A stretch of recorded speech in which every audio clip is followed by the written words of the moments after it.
C'est tout plein de choses, la cellulite, la culotte de cheval. Il y a aussi la génétique. Vous avez des morphotypes de femmes qui vont avoir cette culotte de cheval et vous avez aussi plein de moyens pour la réduire qui sont très concrets, très réalistes. Vous avez l'insuffisance veineuse, toutes les femmes qui vont vous dire voilà, j'ai des sensations de jambes lourdes, donc il y a des plantes qui vont pouvoir pallier à ça. Vous avez aussi tout le système hormonal de la femme qui peut être un peu déréglé. Donc au cabinet médical, on va prendre ça en considération.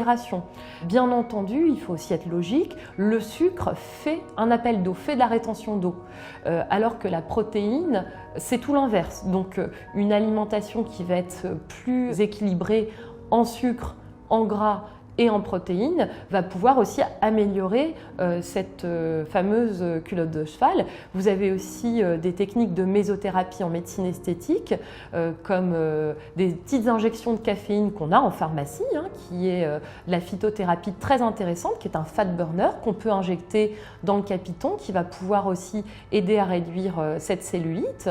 Et puis vous avez le sport qui va contribuer à avoir un meilleur reflux. Par exemple, si vous faites de la gym tonique dans l'eau, si vous faites de la palme dans l'eau, vous avez un drainage naturel qui va être très intéressant pour réduire ce capiton.